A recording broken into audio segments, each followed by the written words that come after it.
Breaking news చూస్తున్నారు. తిరుపతిలోని ఓ ఇంట్లో ఓ వింత ఘటన చోటు చేసుకుంది.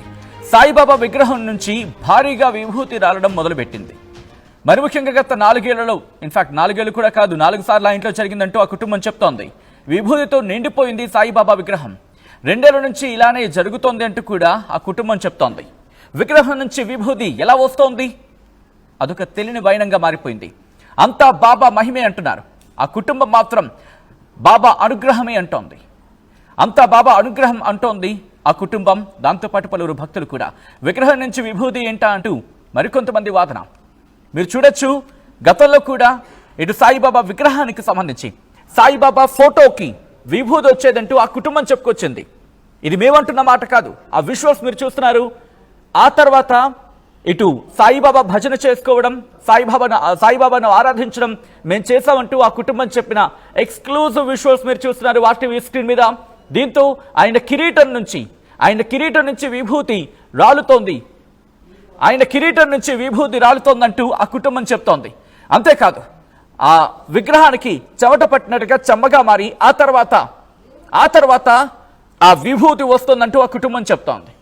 పోనీ ఏమైనా చెమపట్టి వాటర్ నుంచి వస్తుందా అంటే ఆ కుటుంబం ఏమంటుందంటే సువాసన భరితంగా మారింది. ఎప్పుడైతే ఆ పొడిలా మీకు ఆ వైట్ కనిపిస్తోంది కదా, అది విభూతి అంటుంది ఆ కుటుంబం. ఎట్ ద సేమ్ టైం ఆ విభూతి సుగంధహరితంగా ఉంది.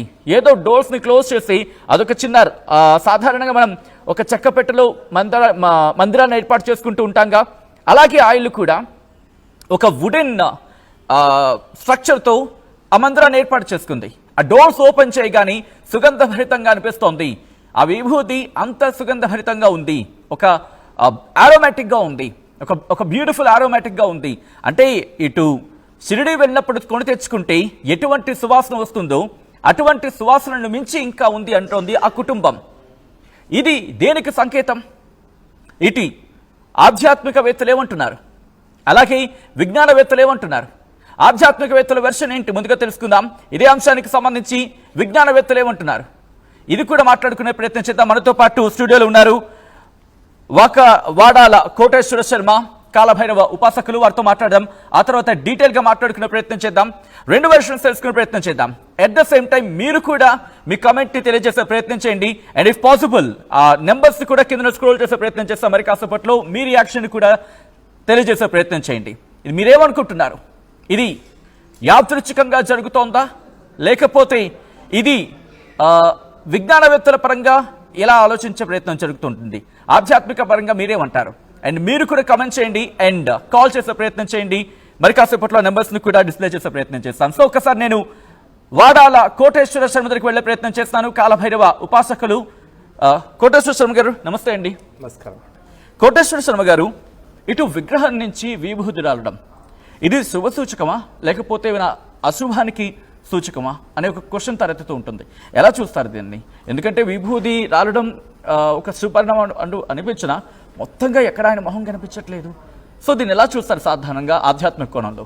ప్రధానంగా ఆర్టీవీ వీక్షకులకి, ప్రేక్షకులకి తెలుసుకోవాల్సిన మొదటి అంశం ఏమిటయ్యా అంటే, ఇది శుభసూచకం కాదు, అశుభం రెండు కాదు. ఇప్పుడు సాయిబాబా విగ్రహానికే అది వాళ్ళ ఇంట్లోనే ఎందుకు అవుతుంది? మరి షిరిడీలో కూడా రావచ్చు కదా, దిల్సుఖ్నగర్ బాబా గుడిలో రావచ్చు కదా.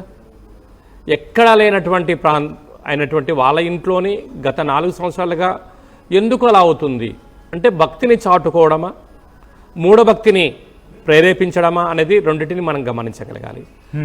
ఎప్పుడూ కూడా కలియుగ కాలంలో వెంకటేశ్వర స్వామి వారికి నిత్య అనేక షోడశ ఉపచార పూజా కార్యక్రమాలు, అభిషేక కార్యక్రమాలు జరుగుతూ ఉంటాయి. మరి అక్కడి నుంచి కూడా రావాలి కదా. కేవలం మరి ఈయన దగ్గర ఎందుకు వస్తున్నాయి అనేటువంటి ఒక మిస్టరీ. అంటే భక్తి అనేది ఉండొచ్చు, అందరికీ భక్తి కావాలి. మన సనాతన ధర్మం ఏమి చెప్పిందయ్యా అంటే, మనం ధర్మాన్ని ఆచరింపచేయాలి, ఆ ధర్మంలోనే జీవించాలి, భావితరాలకి మంచిని బోధించాలి అని చెప్తుంది.